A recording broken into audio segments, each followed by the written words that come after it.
Hello friends. आज हम सरल समीकरण के बारे में जानेंगे। आइए देखते हैं किस तरीके से सॉल्व किया जाता है। हमने यहाँ पे पहला सवाल ले लिया x प्लस 2 इक्वल टू 5। ये एक आसान सा समीकरण है। इसमें हम x की वैल्यू फाइंड करना चाहते हैं तो कैसे करेंगे। यहाँ पे x है तो x को हम पहले ऐसे लिख लेने देंगे, फिर इसके बाद हम बराबर का निशान लगाएंगे। बराबर के बाद यहाँ पे 5 है तो 5 यहाँ पे है तो इसको पहले 5 लिख लेंगे। ये है प्लस का 2, जब ये उधर जाएगा बराबर के उस तरफ, जब इसका पक्षांतरण करेंगे तो यहाँ माइनस का 2 हो जाएगा सीधे, क्योंकि प्लस की जो भी चीज़ होगी उधर जाएगी तो माइनस की हो जाएगी। तो x बराबर 5 में से 2 गए तो यहाँ बचेगा हमारा 3। ये इस तरीके से एक प्रश्न सॉल्व हो गया। अगला सवाल देखते हैं।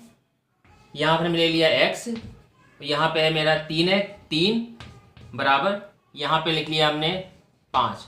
अब हम यहाँ पे x की वैल्यू जानना चाहते हैं तो क्या होगा, x को फिर वही x लिखे रहने देंगे, बराबर 5 लगाएंगे। यहाँ पे इस पर माइनस का 3 है, ये 3 जब उधर जाए तो क्या हो जाएगा, ये हो जाएगा प्लस का 3। तो यहाँ x का मान जो हमारा आ जाएगा वो x बराबर हो जाएगा 5 3 8।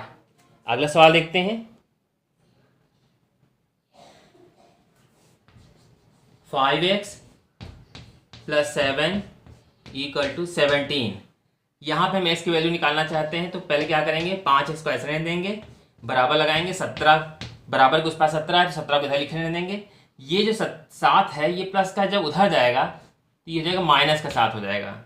तो यहाँ फिर वही 5x बराबर 17 में से यहाँ पे ये प्लस का 17 है, ये माइनस का 7 है, ये दोनों घट जाएंगे तो ये हो जाएगा 10।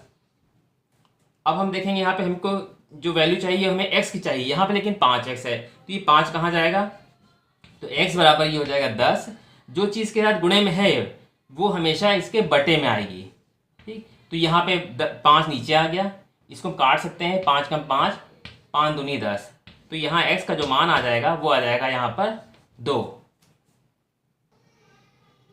अगला सवाल देखते हैं। 3x माइनस 2 बराबर 46। इसको कैसे सॉल्व करेंगे, 3x ऐसे रहेगा, बराबर 46 लिख लेंगे। ये 2 माइनस का है तो उधर जाए तो कितना हो जाएगा, ये प्लस का 2 हो जाएगा। तो 3x बराबर हो जाएगा 46 और 2 48। हमको यहाँ x का मान चाहिए तो x बराबर हो जाएगा 48। ये 3 बटे में आएगा यहाँ पे, जब इसको काटेंगे तो यहाँ हो जाएगा x बराबर 3 कम 3 और यहाँ पे 1 और 8 18 हो गया, 3 6 18। इसको इससे काटने के बाद 16 आ गया, तो सीधे सीधे x का मान 16 आ जाएगा। अगला सवाल देखते हैं। यहाँ लिखा है 10x बराबर 100। ये कुछ इस तरीके से लिखा हुआ है। यहाँ पे हमें x का मान निकालना है, यहाँ जोड़ घटाने का कोई निशान नहीं लगा है। यहाँ पे ये 10 जो है x के साथ गुणे में है, तो यहाँ जब x का मान निकालेंगे तो ये 10 कहाँ जाएगा, ये इसके बटे में आएगा। तो 100 के बटे में ये 10 आ गए सीधे सीधे।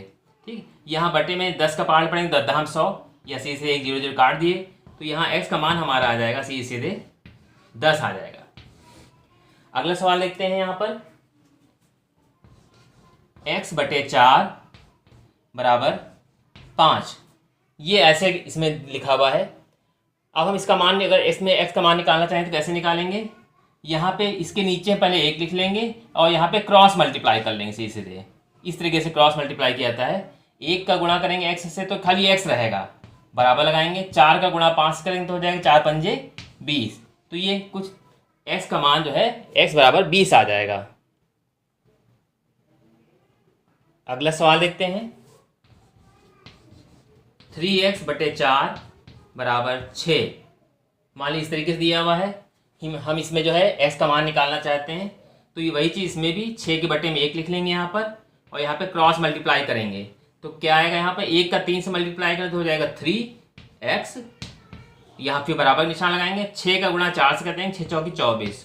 तो यहाँ पे हम x का मान चाहते हैं तो x बराबर हो जाएगा 24 और ये बटे में 3 आ जाएगा।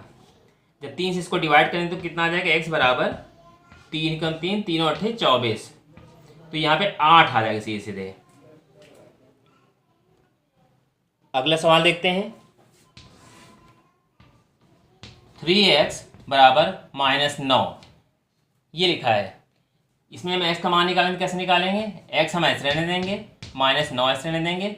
ये 3 क्योंकि इसके साथ गुणे में है तो ये जाएगा बटे में, ये 3 नीचे आ गया। तो अब हम 3 से इसको जब काटेंगे तो हो जाएगा 3 तियाँ 9, 3 कम 3, तो x बराबर यहाँ पे वैल्यू आ जाएगी हमारी, माइनस पहले से लगा है और माइनस का 3 आ जाएगा। अगला सवाल देखते हैं। 2x प्लस 6 बराबर 0, इस बार यहाँ पे 0 लिखा है। अब क्या करेंगे, यहाँ पे हम 2x की वैल्यू ऐसे, इसको ऐसे उतार लेंगे, बराबर 0 ऐसे उतार लिया। ये 6 प्लस का है तो उधर जाएगा तो ये हो जाएगा माइनस में, माइनस का 6 हो गया।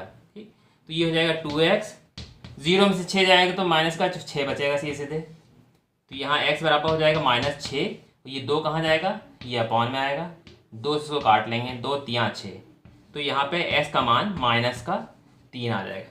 इस तरीके से सरल समीकरण को हल करके यहाँ हम x का मान ज्ञात कर सकते हैं।